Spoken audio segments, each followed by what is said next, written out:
Welcome back to the Flex the Diet podcast. I'm your host, Dr. Mike T. Nelson, and we are back once again this week.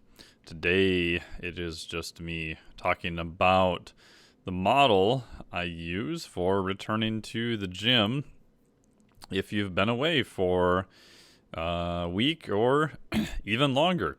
What are some of the pros and cons, and what to do once you enter the gym once again. Today, the podcast is brought to you by the Flex Diet certification. Flex Diet certification will open up again for enrollment in early June 2022. You can get on the wait list by going to flexdiet.com, flexdiet.com. And once you're on the wait list, you will be first to be notified when it opens. I'll also usually have a cool fast action bonus for you there, and you get all sorts of great information in the meantime. So go to flexdiet.com for all the information and to get onto the free wait list. Also wanted to say, coming up in the podcast, we've got lots of great interviews that are scheduled, so stay tuned for them. I think you will really enjoy them on a wide variety of topics. All things of how to add more muscle performance and improve your body comp without destroying your health in the process. So this is what I call the S4 model for returning to the gym. I'll link to a shorter article that I wrote on my site about this also. But considering this happened to me as I recently got back from our trip to South Padre, Texas. As you know from listening to this before, we generally go down there in fall and spring, primarily to work remotely, which we do all the time anyway, and kiteboard as much as humanly possible. So, of course, I would recommend if you don't kiteboard, you should learn. Go take a lesson. It's a lot of fun. It is kind of a steep learning curve, but I guarantee once you get through that, you will enjoy it. And I do think, on a separate note, there's a lot of positives for doing anything that is recreation, going outside of the gym. If this is even playing tennis, learning how to play golf, pickleball, catch, ultimate frisbee. I've played broomball for quite a while, mountain biking, snowboarding, surfing, kiteboarding, whatever. Pick something, and you will be better off for it. This is one of the questions when I do consults with fitness professionals that, yes, going to the gym and doing all those things is great, but I think spending some time doing new skills outside of the gym is beneficial. So the story I often use to illustrate this is the story of the Sea Slug. Sea Slug is this little critter that floats around in the ocean, and once it finds a rock, it attaches itself to said rock and then literally eats its own brain because it never moves from the rock again. So it doesn't have any reason to move. So it doesn't need all those complex neural tracks and everything else. So I think as the older I get, doing new forms of recreation or getting better at ones you already do is incredibly important for, one, keeping your sanity, doing something fun, and developing new neural pathways, keeping your brain nice and young. But today, we're talking about the S4 model for returning to the gym. So while I was in South Padre, Texas, the previous podcast here, I talked about my experience with the Special Forces experience, helping them with their 8-day process in northern Idaho. And during that time, it was pretty crazy and pretty busy. So we were kind of going every which way, and we were in the mountains of Idaho. So I didn't really do any formal training. I did a couple walks. I think I did like one run. I did a few random lunges and push-ups and bodyweight squats here and there, but didn't do a lot of any formal training. And when I was in South Padre this time, I did do some AM running on the beach, lots of walks. Again, like I said, as much kiteboarding as I could. And then I changed it a little bit this time on days that I wasn't kiteboarding at all. I went to the gym, where in the past I would kind of double up on a lot of days. And I don't know, I felt pretty beat up by the last time I got back in November. So Some of that I changed my training up to be a little bit more prepared, but this time I played around with lower volume, trying to keep the intensity of work high, and actually did a little bit less aerobic training. And when I came back, I think overall it worked out a little better. I did bump up my protein a little bit more, but I still ate lots of ceviche, had some Pop-Tarts after kiteboarding, and of course, dark beer. My favorite dark beer this time was the coffee-infused Guinness, which was amazing. And then being down in South Padre, having a few Shiner Bucks or Dos Equis is always good times with friends too. So on the trip, performance-wise for kiteboarding, we'll transition into what you can do to transition out of a layoff period. Step one is just pick a priority. If you're going to be gone on vacation and you know that you're going to have time off, I like clients to decide ahead of time, are you going to train or not? Most of the time, even when I'm on vacation, we went down to the Hard Rock Cafe with Carrick Institute crew this past December, and it was awesome. It's a very nice all-inclusive place. And even while I was there, I still trained some form every day. We weren't doing a lot of other things, got in some good walking and hanging out. But I already decided before I left that since I was not going to be super active during the vacation, that I would train while I was there, which was fun. Again, when I do more active vacations like kiteboarding, personally, I've done a little bit less training as of late. So step one, before we get to the actual S4 model, is to decide, are you going to train on vacation or not? Now again, I'm not going to say there's a good or bad, but some type of movement I think overall is going to be better. Also depends on the length of your vacation. If you're gone for a few days, I wouldn't worry about it. If you're gone for more than a week, I think something is going to be better than nothing. So what I found is even literally as low as 1 or 2 sessions a week can be enough to keep everything and kind of hit the ground running once you come back. If you're going to be gone or have a layoff period for several weeks, even just getting in those 1 or 2 sessions a week, I found makes a huge difference. Big difference between even 1 session a week and 0 sessions a week. So something is going to be better than nothing, even if it is a very low volume. So again, something to consider. So this time, the part is, what is your priority on vacation? So when I go kiteboarding, my priority is to kiteboard. So if the wind is good, I'm going to go kiteboard, and that may mean I might skip the gym that day. And that's okay, because my main goal is to kiteboard. And I've got a little device on there, shout out to Woo Sports, that measures some metrics. So I like to have some rough goals to hit. So my goal was to hit a 20-foot vertical jump. Didn't quite make it. My max right now is still at 16.7 feet. But I made progress. Towards the end, I was landing most of my bigger jumps over 12 to 14 feet. So that was great. Definitely moving in the right direction. And I also did set a PR for maximum jump distance at just over 111 feet of flying through the air attached to a kind of upside down looking parachute thing. So overall, the trip was great. And of course, would have wanted a few more higher wind days. Ended up using my 17-meter kite most of the time. But nothing you can really do about that. So enough yammering about kiteboarding and the S4 model for returning to the gym from a layoff period.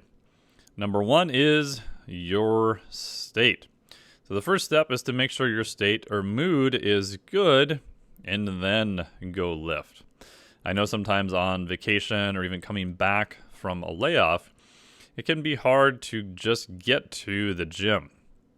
And I'm a bigger fan of finding the reason, motivation ahead of time to get there so that you are in a better state once you get there. Now, again, you could argue that just getting there is going to be step 1. That kind of goes without saying. But I've found that people tend to disregard their state a little bit too much. So you can change your state or mood via nutrition. I like using music. I've even sometimes programmed for clients or myself what is their favorite day in the gym. That'll be their first day coming back. So if you really love upper body bro day, then your first day back to the gym is Monday. Yeah, move it to Monday. You may have to fight for some bench presses from people, but that'll give you something to look forward to. It'll get you back into the groove a little bit faster, as opposed to maybe you hate doing back squats, putting back squats first in your program. So step 1, S4, state before you go to the gym. So make sure that is good. Step 2 is specific. Now I know this kind of goes without saying that you want to get better at the things that you're training. So if you want to increase your bench press, then you bench press. I know it sounds really obvious, but especially in the past when I've looked at some people's programs, they had just a crap ton of accessory exercises and they were kind of missing doing the thing that they wanted to get better at. So if you want to get better at deadlifting, then you should deadlift. If you want to get better at a 2,000 meter on the Concept 2 rower, then you should work on that. If you want to increase the size of your glutes, then you should do some glute-based exercises. Again, I know this seems like overly simplistic, but a lot of times I see with fancy programs and looking for the super secret Russian squirrel program to get to your results, people tend to get a little bit too fancy right away. I think it was Morgan Spurlock that said, fancy gets broken. And if you've got an extremely complicated program and you don't need to be that complicated, it's much easier to just not have any of it happen. So keep it very simple as you can, and specific to what your goals are going to be. Again, this is the fastest way to get back on track also after some time off. It is hard to do that sometimes because your performance will be down. And what I've noticed in some people is, let's take the example of a bench press. They were on vacation, drinking margaritas on an island somewhere for 2 weeks, never even saw a weight, never did a single push-up.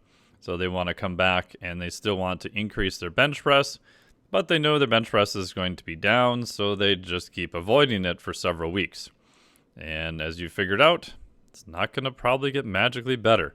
All right, so suck it up, do the things that are specific, and go from there. Number 3 in the S4 model is stress. And this is where it gets a little bit more specific. So what I've found over the years is I want to get higher amounts of stress, which I'll define here, and make it specific to my goal. But I'm also going to be a little bit in a detrained state, and some of my muscle and especially soft tissue may not be at the exact same status as when I left. So I don't want to load up everything and go for a crazy 1 rep max if I haven't looked at a weight in 3 weeks. That's going to be a recipe for injury. The next thought is, okay, well, how do I add more stress, but do it in a safer manner? So what I like doing in general then is to shorten the range of motion. So let's say I'm going to do a deadlift, and normally I'm deadlifting with the 45-pound plates. The side note, there's nothing magical about 45-pound plates. If you need to change the size of them for your mobility, please do, unless you are trying to do this in a competitive state, which you will have to deadlift using said 45-pound plates. But coming back after a time period where I haven't done any heavy deadlifts, so I had a period of almost 6 weeks where I didn't do a single deadlift. I think I did some RDLs with dumbbells, but even that was very light. I did 315 for a few reps at the Onnit gym on the way down, but even that I left to be pretty conservative. So other than that, I didn't really do any heavy lifting for deadlifts. So I haven't really experienced that level of stress, even though my body was used to it before I left. So what I like to do then is to go a little bit heavier, but limit the range of motion. So on a deadlift, that's relatively easy to do. You're just going to move the bar closer towards you. So this could be a rack pull, right? So you're setting it up in a power rack. You're going to move the pins so that your range of motion is less, i.e. the pins are a little bit higher up. Or you can use some type of platform to put under the weights to make it higher. I have some wagon wheels, which are just a larger diameter plate that you put on the end, and that automatically brings the bar closer up. So if you look at a lot of strongman training, a lot of times farmers' bars, depending upon how they're set up, they will be a little bit closer to you or have something what is called a higher pick point, right? The point at which you're going to pick up the weight off the floor. So I may even go up to 9 inches or in some cases 12 or 14 inches. So quite a bit higher than what I normally use. So my progression then is I'm going to take more warm-ups to make sure that I feel good. And the progression over time is to leave the weight relatively static and then decrease the height that I'm starting at. Again, I've found good luck by doing 3/4 inch, the rubber farm stall mats you can find at Fleet Farm and other places. I've just cut those into small strips so you can stack those and they work quite nicely to change it. If you can find some old phone books, I've done that and just duct taped them together. Sometimes you can find like silencer pads or even use other 45-pound plates. Lots of ways you can get creative in order to do it.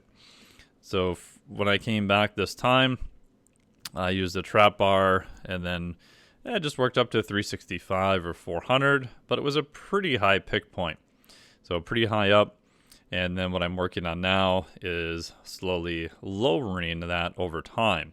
So I'm doing more work, but I'm giving myself the mechanical advantage to start off with, but I'm still holding a heavier weight at the top. My thought process is I want to try to get my muscle, soft tissue, recruitment patterns, everything used to the higher stress, but I'm going to do it from mechanical advantage to start and then lower it from there. So what I found just anecdotally by doing this, I'm able to get back to heavier loading sooner. Whereas if I just started off of the floor, usually my max loads are quite a bit off from where I was in the past. Usually I find this is more on any sort of axial loaded deadlift type squat variations. I don't find it happens quite as much with bench press or overhead pressing. Again, maybe that's because I do a little more of that while I'm traveling, or you can always do push-ups, etc. I know you can do bodyweight squats, but it's not quite the same. You can do single leg work too. So that's what I've done to accommodate and have more stress and to try to get back to where I was sooner than later.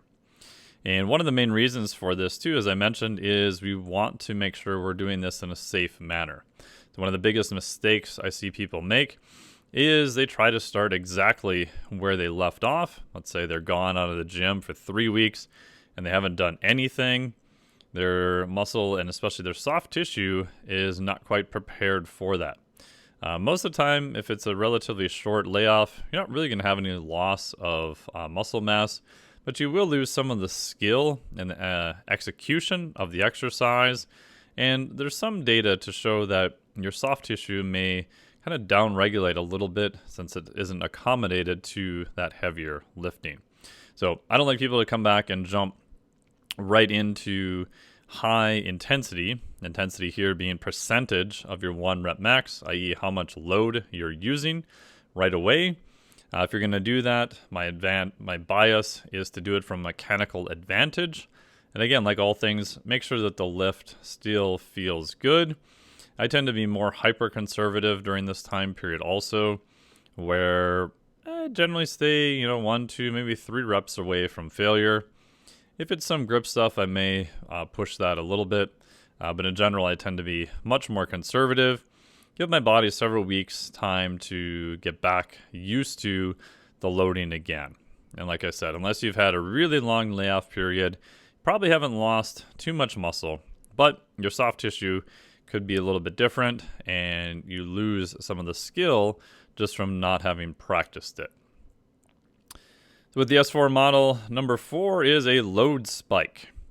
This is mainly based off the work of Dr. Tim Gabbett and others. And you want to avoid a time period where your volume of work sees a sudden increase. So for more advanced or intermediate athletes even, this generally happens after a period of a layoff. So let's say they took 2 weeks off. They were training at a pretty high volume before they left. They were staring at margaritas on an island for 2 weeks, never looked at a weight, never did anything at all. They come back and they want to kind of start a new program, and they get a little bit too aggressive on the total amount of work that is being done.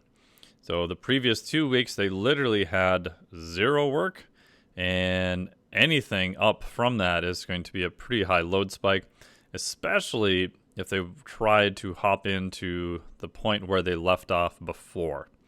So in short, some of the data shows that your tissue and recruitment patterns are just not used to it yet. This can happen with programming if people are getting a little bit too aggressive with adding volume from 1 week to the next. However, I generally see this happen after a layoff. Or something happens to the athlete, they get super busy, and they have a program where they may be working up to, let's say, 4 sets on Monday, Wednesday, Friday, and Saturday of 5 to 6 exercises. So a pretty healthy dose of volume. Something happens and they're not able to make it to the gym, and they want to come back in and start at that same amount 1 or 2 weeks later. I spend a lot of time with my online M3 clients actually programming down volume after they've had a long period of inactivity, because I just don't think it's worth the risk with that higher volume period. Again, they want to ease back into time after a layoff. So number 4 would be load spike. So the 4S model for coming back after a layoff, number 1 would be state. Make sure your mood is good before lifting. Even after you rearrange your program a little bit to put things that you like at the beginning, I think that's fine. The goal is to get back to the gym in a safe manner as soon as possible. Number 2 is specific. If you did not do anything that was specific towards your goal while you were gone, don't try to run and hide from it. You're just killing time, wasting time. Try to do something that is as specific as possible towards that goal, but make sure you're doing it in a safe and progressive manner. Number 3 is stress. I like using mechanical advantage at this point, where I will leave the loads a little bit higher, again, still being safe, and then start decreasing the range of motion there. This is done by changing the pick point normally on most lifts, or if you're doing a squat, you could maybe not go all the way down. You could do a box squat or even a high box squat. Same thing with bench press. You can also work in some isometrics here possibly too, which is just a heavier hold, normally at a lockout position.